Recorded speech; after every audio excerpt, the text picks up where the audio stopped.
So hello everyone, कैसे हैं आप सभी लोग। I hope you all are doing well.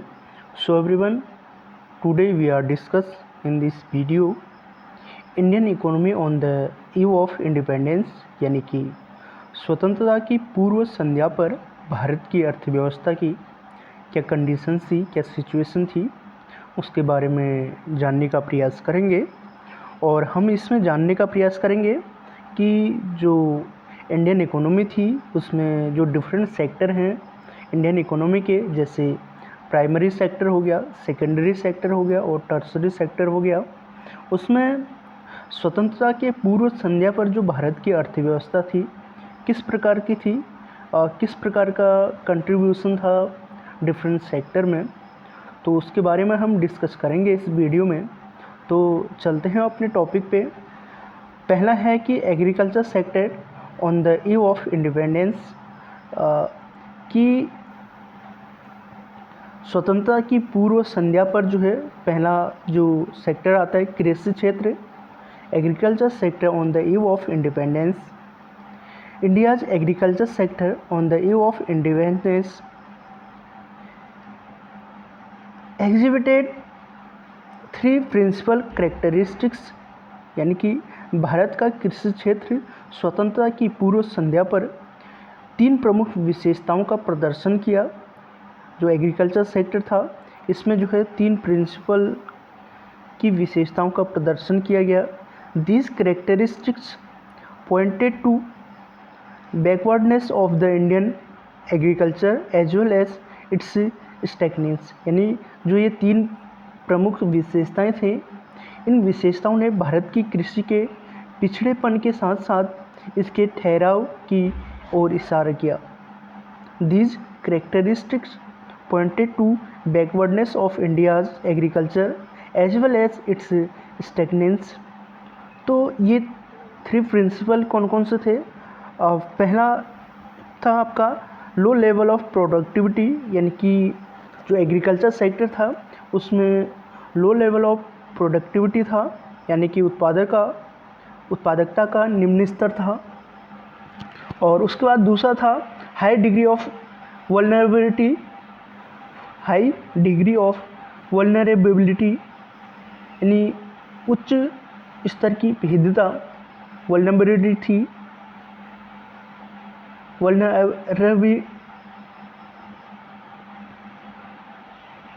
Vulnerability थी। एंड थर्ड था आपका a wedge between owner of the soil and tillers of the soil, यानी कि जो आपका मिट्टी के मालिक थे, यानी खेत के मालिक थे और मिट्टी को जोतने वालों के बीच में एक बड़ी खाई थी। Factor causing backwardness and stagnation of India agriculture during the British rule. British शासन के दौरान जो है भारतीय कृषि के पिछड़ेपन और ठहराव के कारक, पहला क्या था आपका ब्रिटिश राज के तहत भूमि राजस्व बंदोबस्त, land revenue settlement under the British Raj. And second था आपका फोर्स्ड कॉमर्शलाइजेशन ऑफ एग्रीकल्चर, कृषि का जबरन व्यवसायीकरण किया गया। और सेकंड सेक्टर आते हैं आपका इंडस्ट्रियल सेक्टर, जिसे जो है औद्योगिक क्षेत्र कहा जाता है। Systematic deindustrialisation is the term that describes the status of industrial sector during the British rule.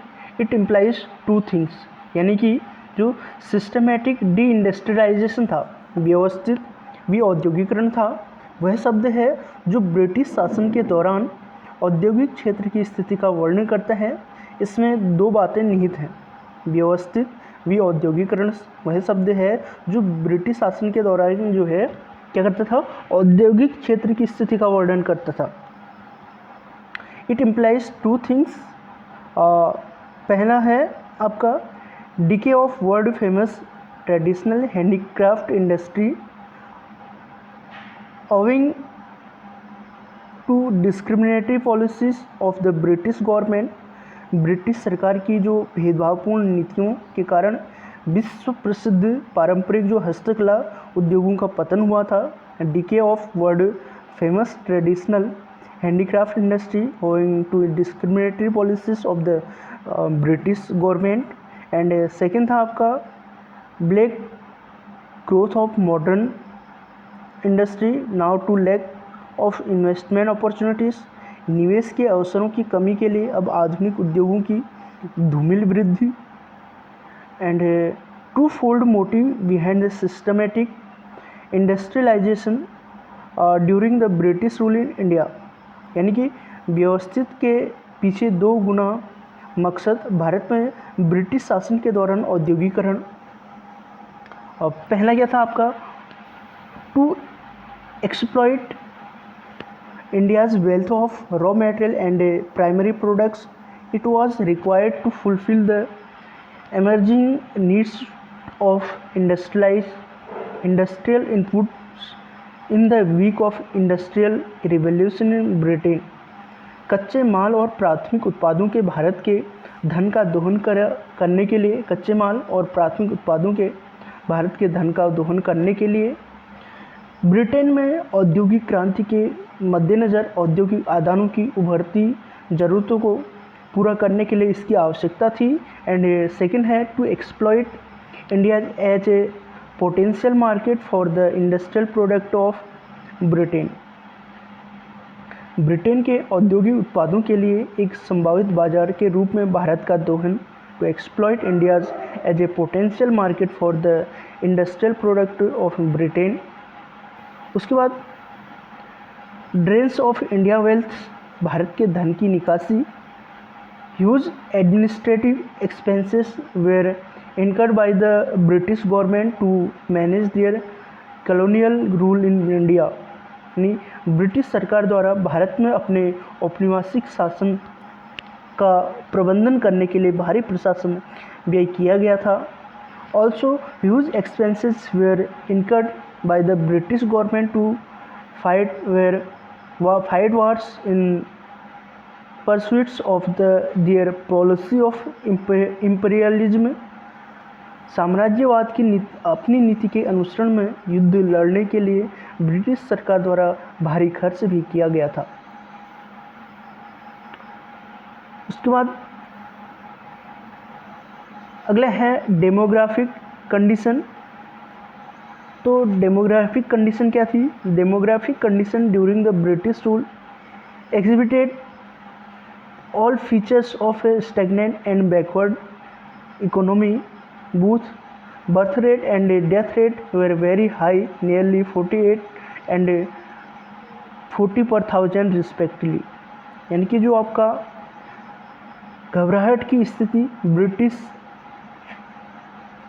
शासन के दौरान हठ धर्मिता ने एक स्थिर और झूठी कंपनियों के सभी लक्षणों को चित्रित किया। जन्म और मृत्यु दर दोनों की क्रमशः लगभग 48 और 40 प्रति हजार थी। अगला है आपका ऑक्यूपेशनल स्ट्रक्चर, यानी कि जो व्यावसायिक संरचना थी। ग्रेटर डिपेंडेंस ऑन एग्रीकल्चर, यानी कि जो ऑक्यूपेशनल स्ट्रक्चर था ग्रेटर डिपेंडेंस था on agriculture as suggested by occupational structure on the eve of independence, implied lesser availability of land per head for the farming population. Accordingly, agriculture was taken largely as a means of subsistence and less as an occupational for profits.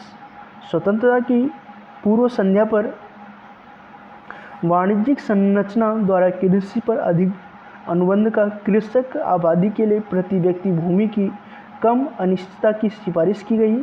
इसी कृषि को मुख्य रूप से निर्वाह के साधन के रूप में और लाभ के लिए व्यवसाय के रूप में कम लिया गया। उसके बाद नेक्स्ट है infrastructure. Infrastructure refers to the elements of economic change as well as elements of social changes which serve as a foundation for growth and development of a country. Development of infrastructure is a precondition to the economic and social development of a country, यानी कि जो infrastructure है आर्थिक परिवर्तनों के तत्वों के साथ साथ सामाजिक परिवर्तनों के तत्वों को उल्लेख करते हैं जो किसी देश के विकास और विकास के लिए छाया के रूप में कार्य करता है। किसी देश के आर्थिक और सामाजिक विकास के लिए प्रणालीगत प्रणाली का विकास एक पूर्व शर्त है। एंड नेक्स्ट है आपका India's national and per capita income, Bharat की राष्ट्रीय और प्रति व्यक्ति आय। Under colonial rule there were no efforts from the part of the colonial government to measure the national and per capita income of India। औपनिवेशिक शासन के तहत भारत की राष्ट्रीय और प्रति व्यक्ति आय को मापने के लिए औपनिवेशिक सरकार की ओर से कोई प्रयास नहीं किया गया था। Under colonial rule there were no efforts from the part of the colonial government to measure the national and per capita income of India। Some individual attempts were made to measure such incomes but produced conflicting and inconsistent results। The contribution of V.K.R.B. Rao and Dadabhai Naoroji are considered very significant in this context। ऐसे आय को मापने के लिए कुछ व्यक्तिगत प्रयास किए गए लेकिन परस्पर विरोधी और असंगत परिणाम उत्पन्न हुए। V.K.R.B. राव और दादाभाई नौरोजी का योगदान इस संदर्भ में बहुत महत्वपूर्ण माना जाता है। The first attempt to calculate the national income of India was made by Dadabhai Naoroji in 1867-68 who estimated per capita income to be ₹20। The first scientific method was made by Professor V.K.R.B. Rao in 1931-32 but was not very satisfactory।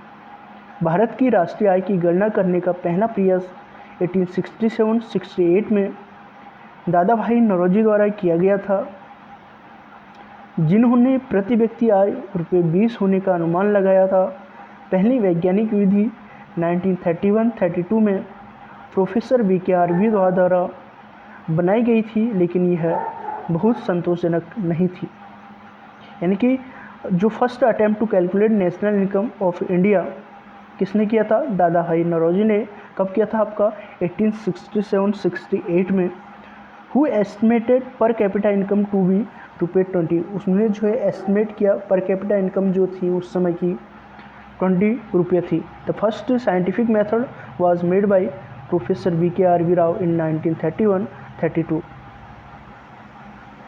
Scientific method से जो national income को calculate किया था वो क्या था आपका? Professor V.K.R.B. Rao ने। कब? 1932-31 में।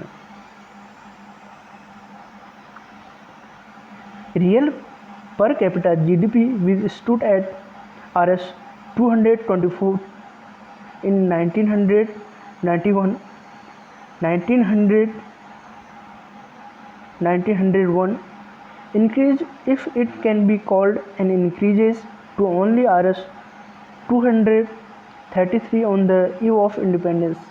जो वास्तविक प्रति व्यक्ति GDP थी जो ₹1900 से लेके 1901 में 224 थी, यदि इसे वृद्धि कहा जा सकता है तो केवल रुपया आज़ादी की पूर्व संध्या पर 233 थी per capita GDP। Low economic growth under colonial rule, यानी कि जो औपनिवेशिक शासन है उसके तहत कम आर्थिक विकास। India had an independent economy before the arrival of British rule. British शासन के आने से पहले भारत की एक स्वतंत्र अर्थव्यवस्था थी। India had an independent economy before the arrival of British rule. British शासन के आने से पहले भारत की एक स्वतंत्र अर्थव्यवस्था थी, but the Britishers dominated it for over a period of 200 years। Britishers framed policies that protected and promoted the economic interest of their own countries। लेकिन अंग्रेज़ों ने 200 से अधिक वर्ष तक इस पर शासन किया। अंग्रेज़ों ने ऐसी नीतियाँ बनाई जिन्होंने अपने ही देश के आर्थिक हितों की रक्षा की और उन्हें बढ़ावा दिया। but the Britishers dominated it for over a period of 200 years. Britishers framed policies that protected and promoted the economic interest of their own countries.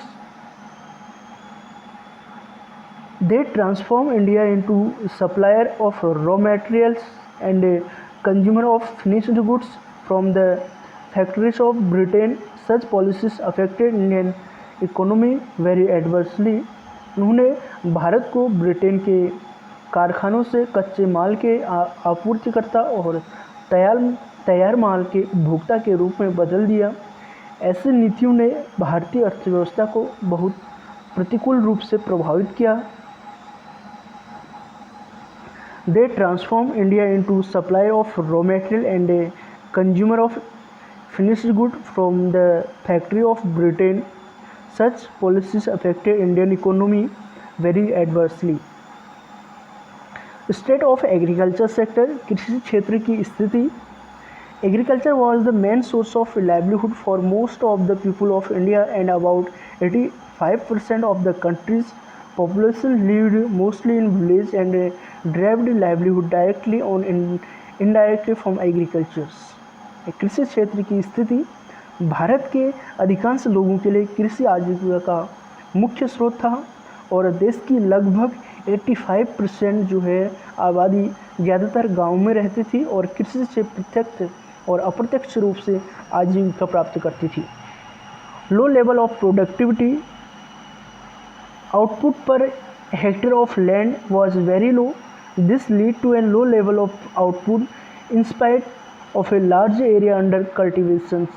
उत्पादकता का निम्न स्तर, उत्पादकता यानी प्रति हेक्टेयर भूमि का उत्पादन बहुत कम था। खेती के तहत एक बड़े क्षेत्र के बावजूद इससे उत्पादन का स्तर कम हुआ। हाई डिग्री ऑफ वल्नरेबिलिटी,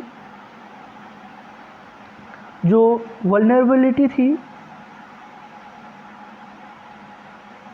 वो हाई थी। Agriculture was vulnerable to climatic factor and mostly affected by erratic rainfall. Poor rainfall generally lead to a low level of output and also to crop failures. जो आपका high degree of vulnerability थी, भेद्यता की उच्च degree कृषि जलवायु कारकों के प्रति संवेदनशील थी, यानी कि जो एग्रीकल्चर था वो भी आपका बेस था, डिपेंड था किस पे, आपका मानसून पे, जलवायु कारकों के प्रति संवेदनशील थी और ज़्यादातर अभी अनियमित वर्षा से प्रभावित थी। कम बारिश से आमतौर पर उत्पादन का स्तर कम होता है और फसल खराब भी होती है। No effort was made by British government to provide permanent source of irrigation facility for the farmers. British सरकार द्वारा किसानों के लिए सिंचाई सुविधाओं का स्थायी स्रोत प्रदान करने के लिए कोई प्रयास नहीं किया गया था। No effort was made by British government to provide permanent source of irrigation facility for the farmers, and the reason for stagnation of agriculture sector were, कृषि क्षेत्र के ठहराव के कारण थे। पहला, लैंड रिवेन्यू सिस्टम। कृषि क्षेत्र के ठहराव के पहला कारण था land revenue system. The Britishers introduced the zamindari system. The zamindar were recognised as permanent owners of the soil. जो भू राजस्व प्रणाली थी, लैंड रिवेन्यू सिस्टम था, अंग्रेजों ने जमींदारी प्रथा की शुरुआत की थी। The Britishers introduce the zamindari system. जमींदारों को मिट्टी के स्थायी मालिक के रूप में मान्यता दी गई थी और जो जमींदार थे, the zamindars were recognise as permanent owners of the soil. Zamindars were to pay a fix sum to the government as land revenue, and they were absolutely free to extract as much from the tillers of the soil as they could. जमींदारों को सरकार को भू राजस्व के रूप में एक निश्चित राशि का भुगतान करना था। जो जमींदार थे, were to pay a fixed sum to the government as land revenue, and they were absolutely free to extract as much from the tillers of the soil as they could. जमींदार को सरकार को भू राजस्व के रूप में एक निश्चित राशि का भुगतान करना था और वे मिट्टी के जोतने वालों से जितना हो सके उतना निकालने के लिए पूरी तरह से स्वतंत्र थे। जमींदार were to pay a fixed sum to the government as land revenue, and they were absolutely free to extract as much from the tillers of the soil as they could. Their main interest was in rent collection. उनका जो main interest था was in rent collection regardless of the economic condition of cultivators, and this caused misery and social tension among the latter. उनका मुख्य हित काश्तकारों की आर्थिक स्थितियों की पूर्व परवाह किए बिना लगान वसूली में था और इससे किसानों में दुख और सामाजिक तनाव पैदा हो गया। Their main interest was in rent collection regardless of the economic condition of cultivators, and this caused misery and social tension among the latter. उनका मुख्य हित काश्तकारी की आर्थिक स्थितियों की परवाह किए बिना लगान वसूली में था और इससे किसानों में दुख और सामाजिक तनाव पैदा हो गया। Apart from this there are two more systematic systems, namely the ryotwari and mahalwari where prevalented. इसके अलावा दो और प्रणाली हैं जैसे रैयतवाड़ी और महलवाड़ी प्रचलित थी। Apart from this, there are two more systems, namely the Rayatwadi and the Mahalwadi were prevalent, and संसाधनों की कमी, lacking of resources, because the tillers had to pay huge amount of rent, referred to as legan, they were not left with any surplus to be able to provide for resources needed in agriculture in the form of fertiliser और providing for irrigation facilities. क्योंकि किसानों को भारी मात्रा में लगान देना पड़ता था, संसाधनों की कमी, लैकिंग ऑफ रिसोर्सेज, क्योंकि किसानों को जो है भारी मात्रा में लगान देना पड़ता था जिसे लगान कहा जाता था। उनके पास उर्वरकों के रूप में या सिंचाई के लिए कृषि में आवश्यक संसाधनों को उपलब्ध कराने में सक्षम होने के लिए कोई अतिरिक्त राशि नहीं बची थी। Because the tillers had to pay huge amount of rent, referred to as lagan, they were not left with any surplus to be able to provide for resources needed in agriculture in the form of fertilizer or providing for irrigation facility. This further lowered the agriculture productivity. इसने कृषि उत्पादकता को और कम कर दिया। और उसके बाद जो है कॉमर्शलाइजेशन ऑफ एग्रीकल्चर, कृषि का जो है व्यावसायीकरण है। Commercialisation of agriculture refer to the shift from cultivation for self consumption to cultivation for sale in the market.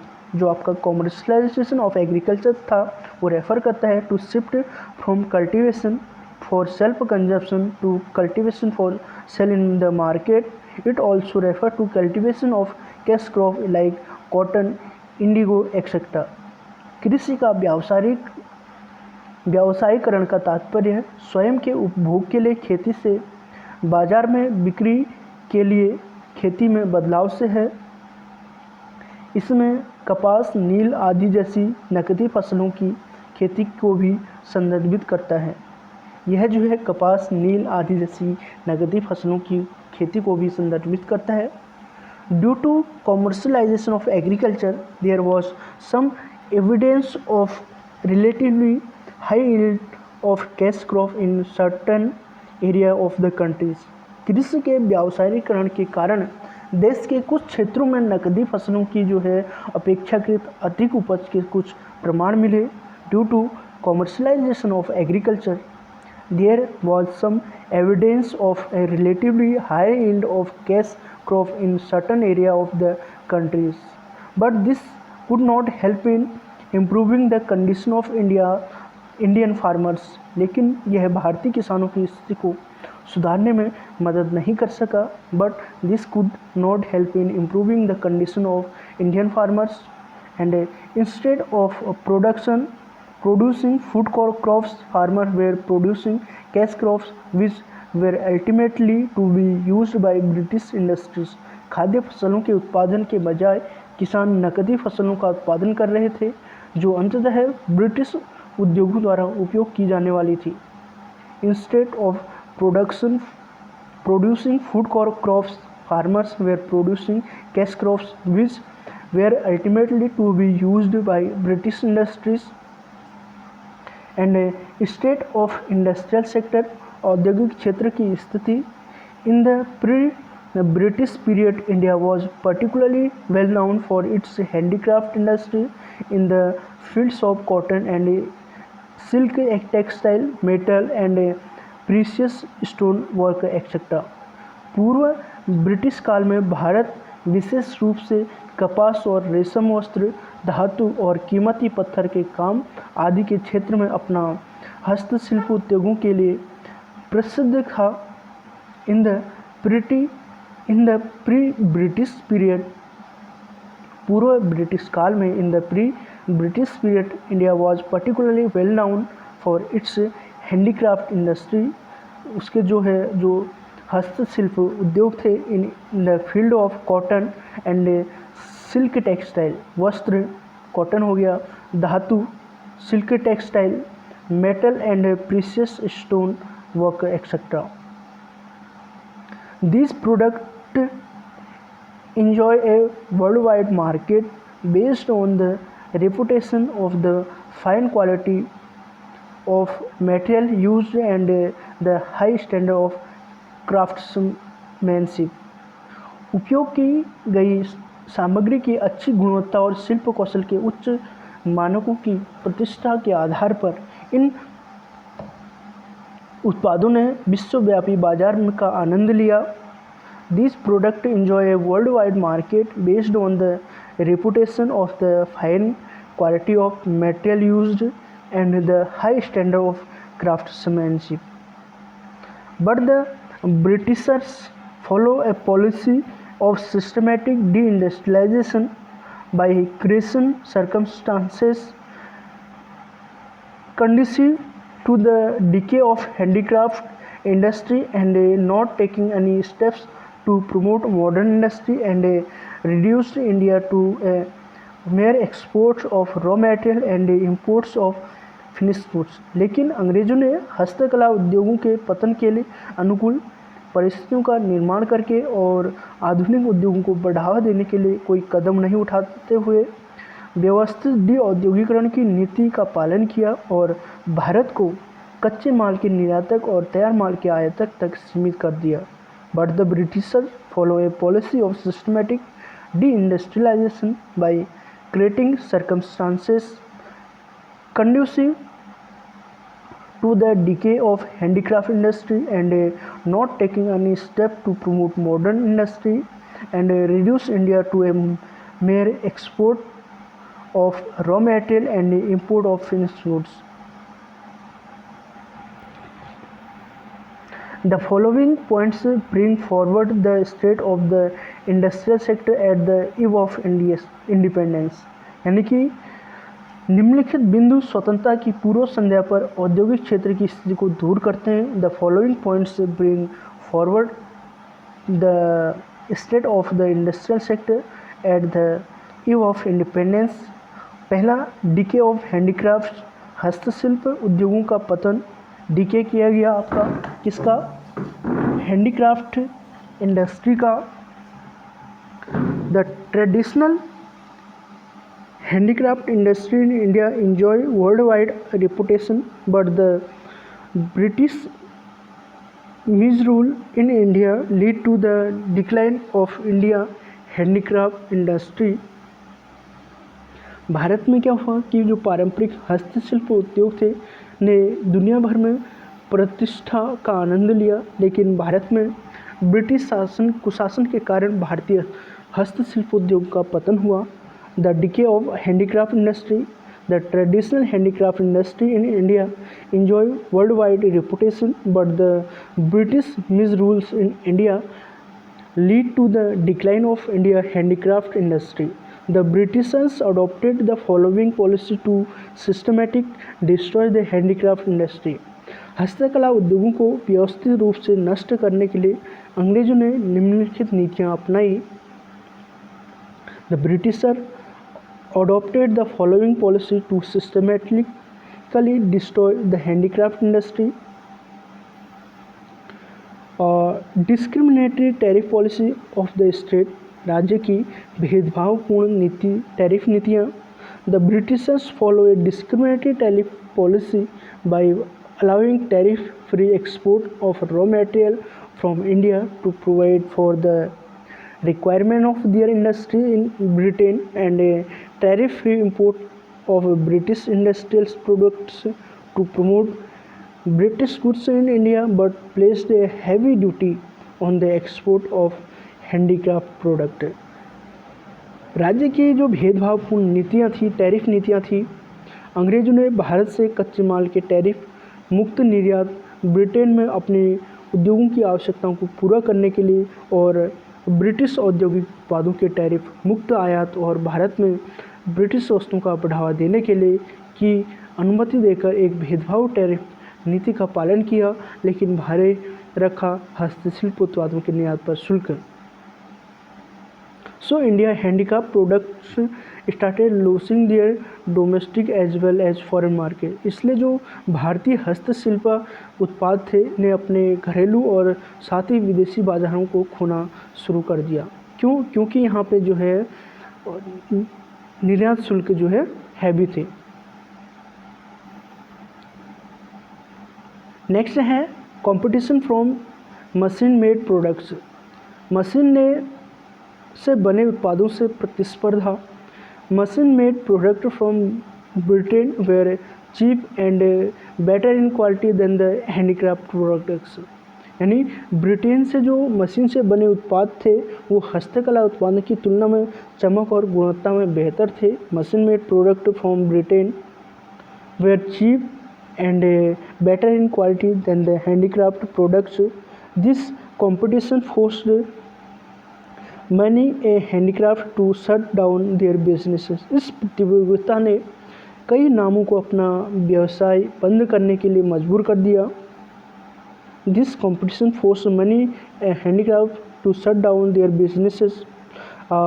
Introduction of railway in India. Next है आपका introduction of railway in India. भारत में रेलवे का परिचय. The Britishers introduce railway in India to expand the market of its low price industry product. British ने कम कीमत वाले औद्योगिक उत्पादों के बाजार का विस्तार करने के लिए भारत में रेलवे की शुरुआत की थी. The Britishers introduced railway in India to expand the market of its low price industry products. यानी कि जो ब्रिटिशर थे, अंग्रेज थे, उन्होंने कम कीमत वाले औद्योगिक उत्पादों को के बाजार का विस्तार करने के लिए भारत में रेलवे की शुरुआत की. Consequently, the demand of high price handicraft products started to fall, thus leading to the downfall of the handicraft industry. परिणाम स्वरूप क्या हुआ कि उच्च मूल्य वाले नामों वाले उत्पादों की हस्तशिल्प उत्पादों की मांग कम होने लगी. उनमें से किसी भी उद्योग का पतन हुआ. उसके बाद अगले हैं slow growth of modern industry. जो आपका मॉडर्न इंडस्ट्री थे उनकी ग्रोथ जो है धीमी रही थी. Under second half of 19th century, industries show slow growth. Industry show करता है था आपका slow growth. This development was confined to the setting up of cotton and jute textile mills. 19वीं शताब्दी की दूसरी समय के तहत शताब्दी आधुनिक उद्योगों ने धीमी वृद्धि दिखाई. वह विकास कपास और जूट कपड़ों मिलों की स्थापना तक सीमित था. The under second half of 19th century, modern industry showed slow growth. This development was confined to the setting up of cotton and jute textile mills. Subsequently, the Iron and steel industry began coming up in the beginning of the 20th century. इसके बाद 20वीं शताब्दी की शुरुआत में लोहा और इस्पात उद्योग आने लगे. Subsequently, the iron and steel industry began coming up in the beginning of the 20th century. In this context, the Tata Iron and Steel Company (TISCO) Tata Iron and Steel Company (TISCO) was incorporated in August 1907 in India. इस संदर्भ में Tata iron and steel company TISCO को भारत में अगस्त 1907 में शामिल किया गया. Question पूछा जा सकता है कि टिस्को को भारत में कब शामिल किया गया था. Incorporate in India TISCO 1907. It established it's first plant in Jamshedpur Bihar at present Jharkhand. इसने जमशेदपुर बिहार वर्तमान में जो झारखंड में अपना पहला संयंत्र स्थापित किया था. टिस्को ने अपना पहला संयंत्र बिहार में जमशेदपुर और वर्तमान में जो जमशेदपुर है वो झारखंड में है, इस्टेब्लिश किया. नेक्स्ट है आपका textile industry in Bengal. Bengal में कपड़ा उद्योग, textile industry in Bengal. Muslin is a type of cotton textile which had its origin in Bengal, particularly places in and around Dhaka, now the capital city of Bangladesh. मलमल एक प्रकार का सूती कपड़ा है. Muslin is a type of cotton textile जिसकी उत्पत्ति बंगाल में हुई थी. Which had its origin in Bengal, विशेष रूप से Dhaka, particularly place in and around Dhaka, अब बांग्लादेश की राजधानी के आसपास के स्थानों में है. Now the capital city of Bangladesh. Dhakai muslin had gain world wide fame as an exclusive type of cotton textile. Dhakai मलमल ने एक उत्कृष्ट प्रकार के सूती वस्त्र के रूप में दुनिया भर में ख्याति प्राप्त की थी. The finest variety of muslin was called malmals. मलमल की बेहतरीन किस्म को मलमल कहा जाता है. मलमल की बेहतरीन किस्म को जो है मलमल कहा जाता है. Foreign travellers also use to refer to it as malmal shahi और malmal khas, meaning that it was worn by or fit for the royalty. विदेशी यात्री भी इससे मलमल शाही या मलमल खास के रूप में संदर्भित करते थे, जिसका अर्थ है कि यह रॉयल्टी द्वारा पहना या उससे के लिए उपयुक्त था. स्टेट ऑफ फॉरेन ट्रेड, विदेशी व्यापार की स्थिति. India has been an imported trading nation since ancient times. यानी प्राचीन काल से ही जो भारत है एक महत्वपूर्ण व्यापारिक राष्ट्र रहा है. India has an important trading Nations since ancient times, but when the restrictive policy of commodity production, trade and tariff were imposed by the colonial government, it adversely affected the structure, composition and volume of India's foreign trade. प्राचीन काल से ही भारत जो है एक महत्वपूर्ण व्यापारिक राष्ट्र रहा है, लेकिन जब औपनिवेशिक सरकार के द्वारा कमोडिटी उत्पादन, व्यापार और टैरिफ की प्रतिबंधात्मक नीतियां लागू की गई तो इसने भारत के विदेशी व्यापार की संरचना और मात्रा पर प्रतिकूल प्रभाव डाला. Adversely affected the structure, composition and volume of India's foreign trade. Following were the reason behind the poor growth of foreign trade. यानी कि प्राथमिक उत्पादों के निर्यात और तैयार माल के आयात तक विदेशी व्यापार की धीमी वृद्धि के पीछे निम्नलिखित कारण थे. The following were the reason behind the poor growth of foreign trade. पहला क्या था आपका, exported of primary products and importers of finished good. जो इंडिया था आपका प्राथमिक उत्पादों के निर्यातक और तैयार माल के आयातक था. Under the colonial rule India become an exporter of primary products such as raw silk, cotton, wool, sugar, indigo, jute etcetera, and an importer of finished consumer good like cotton, silk and woollen clothes, and capital goods like light machinery product in the factories of Britain. औपनिवेशिक शासन के तहत भारत कच्चे रेशम, कपास, ऊन, चीनी, नील, jute आदि जैसी प्राथमिक उत्पादों का निर्यातक बन गया और तैयार उपभोक्ता वस्तुओं जैसे कपास, रेशम का आयातक बन गया और ऊनी कपड़े और पूंजीगत सामान जैसे कि ब्रिटेन के कारखानों में उत्पादित हल्की machinery. Under the colonial rule, India became an exporter of primary products such as raw silk, cotton, wool, sugar, indigo, jute, etc., and an importer of finished consumer goods like cotton, silk, and woolen clothes, and capital goods like light machinery produced in the factory of Britain. And second है आपका Britain's monopoly control, Britain का एकाधिकारी नियंत्रण। Britain maintain a monopoly control over India's export and imports. Britain ने भारत के निर्यात और आयात पर एकाधिकारी नियंत्रण रखा। Due to this more than half of India's foreign trade was restricted to Britain while the rest was allowed with a few other countries like China, Ceylon, Sri Lanka and Persia, Iran. इसके कारण भारत का आधे से अधिक देशी व्यापार ब्रिटेन तक ही सीमित था, जबकि शेष को कुछ अन्य जैसे चीन, सीलोन, श्रीलंका और फारस, Iran.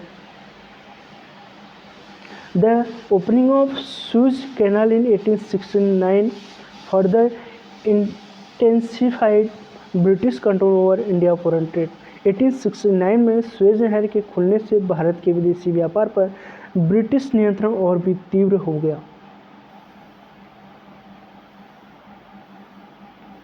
State of occupational structure, व्यावसायिक संरचना की स्थिति क्या थी? During the colonial period the occupational structure of India experienced it's backwardness.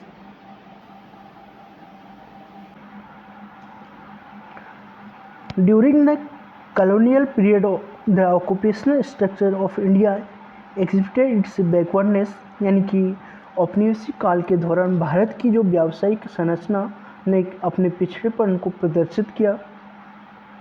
The agriculture sector accounted for the largest share of the work force which remained at a high of 70 to 75% of the workforce, and the manufacturing and service sector accounted for only 10 and 15 to 20% respectively। कृषि क्षेत्र में कार्यबल का सबसे बड़ा हिस्सा है, जो कार्यबल के 70 to 75% के उच्च स्तर पर बना हुआ है, और विनिर्माण और सेवा क्षेत्र में 10 और 15 से लेकर 20% के जिम्मेदार हैं। There existed a growing regional disparity with few states such as Odisha, Rajasthan and Punjab witnessing an increase in agriculture workforce, while the states which were the part of Madras Presidency, Bombay and Bengal witnesses a decline in the percentage of workforce depending on agriculture। Orissa, Rajasthan और पंजाब जैसे कुछ राज्यों में कृषि कार्यबल में वृद्धि देखी गई, जबकि मद्रास प्रेसिडेंसी के हिस्से थे, ये जो है मद्रास प्रेसिडेंसी के हिस्से थे, बम्बई और बंगाल में कृषि पर निर्भर कार्यबल के प्रतिशत में गिरावट देखी गई। और उसके बाद अगला है आपका स्टेट ऑफ इंफ्रास्ट्रक्चर, बुनियादी ढांचे की स्थिति।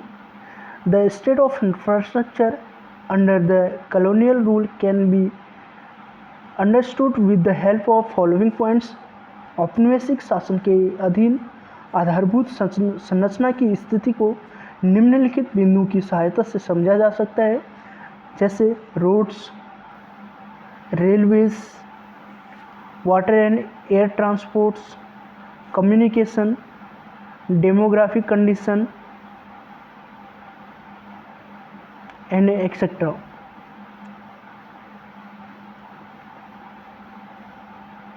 तो हम जानने का प्रयास करते हैं स्टेट ऑफ इंफ्रास्ट्रक्चर, बुनियादी ढांचे की क्या स्थिति थी। The state of infrastructure under the colonial rule can be understood with the help of following points. औपनिवेशिक शासन के अधीन आधारभूत संरचना की स्थिति को निम्नलिखित बिंदुओं की सहायता से समझा जा सकता है। पहला, roads constructed before independence were not fit for modern transport. It was very difficult to reach rural area during rainy season. सड़कें आज़ादी से पहले बनी सड़कें आधुनिक परिवहन के लायक नहीं थी। बरसात के दिनों में ग्रामीण क्षेत्रों में पहुंचना बहुत मुश्किल होता था। The roads were built only to serve the purpose of mobilizing the army within India and transporting raw material from the countryside to the nearest railway station or the port for exporting it। सड़कों का जो निर्माण किया गया केवल भारत के भीतर सेना को संगठित करने और ग्रामीण इलाकों से कच्चे माल को निकटतम रेलवे स्टेशन या बंदरगाह तक निर्यात करने के लिए परिवहन के उद्देश्य से किया गया था। The road were built only the serve the purpose of mobilising the army within India and transporting raw material from the countryside to the nearest railway station or the port for exporting it. And railways British ruler introduced railway in India in 1850 and it began its operation in 1853.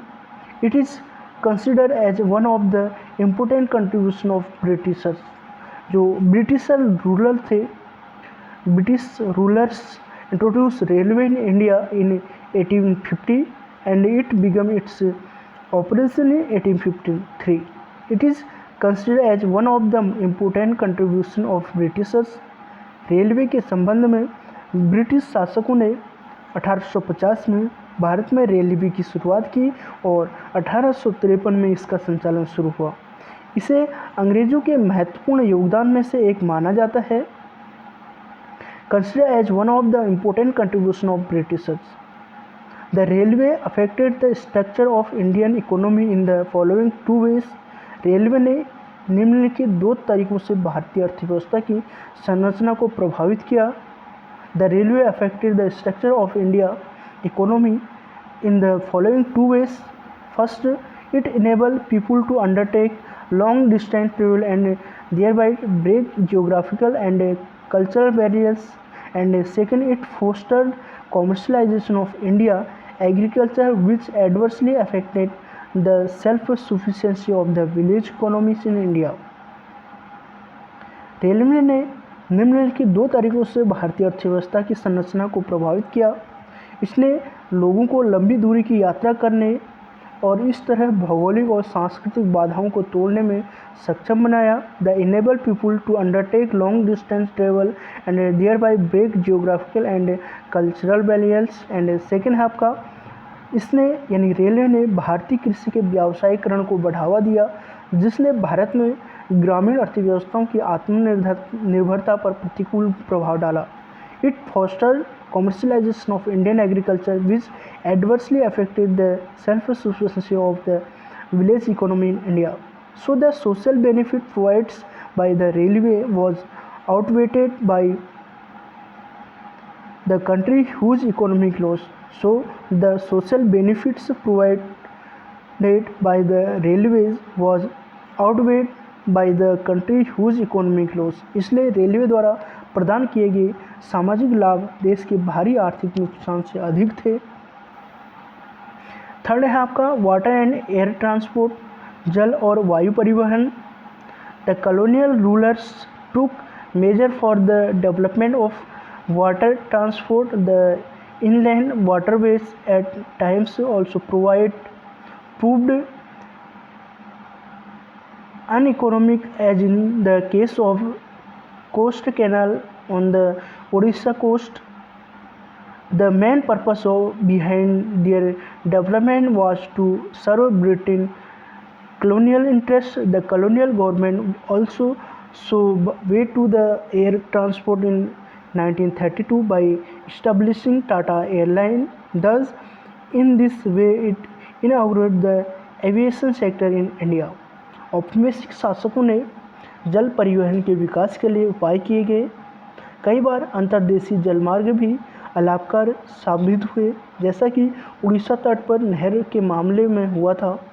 उनके विकास के पीछे मुख्य उद्देश्य Britain के औपनिवेशिक हितों की सेवा करना था।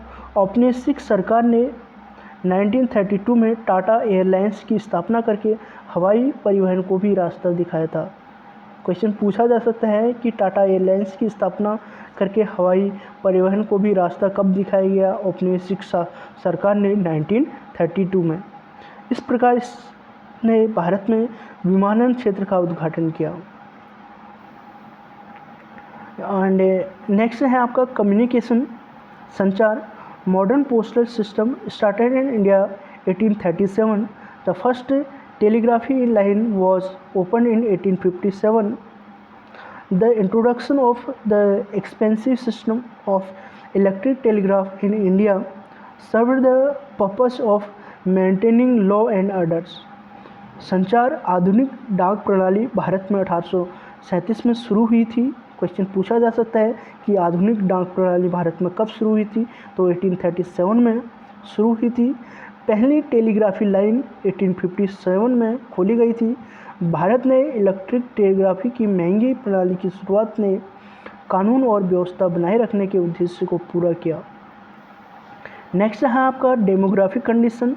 Various detail about the population of British India were first collected through a census in 1881।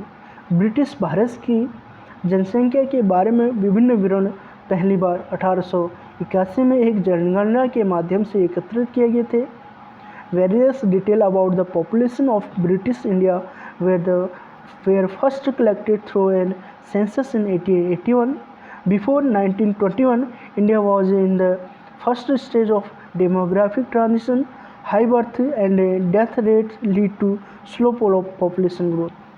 1921 से पहले जो है भारत की जो जनसांख्यिकी संक्रमण के पहले चरण में था। भारत उच्च जन्म दर और मृत्यु दर धीमी जनसंख्या वृद्धि की ओर ले जाती थी। उच्च जन्म और मृत्यु दर जो है धीमी जनसंख्या वृद्धि की ओर ले जाती थी। और the second stage began after 1921, और दूसरा चरण जो है 1921 के बाद शुरू हुआ। However, neither the total population of India nor the rate of population growth at this stage were very high. हालांकि न तो भारत की कुल जनसंख्या और न ही इस अवस्था में जनसंख्या वृद्धि की दर बहुत अधिक थी।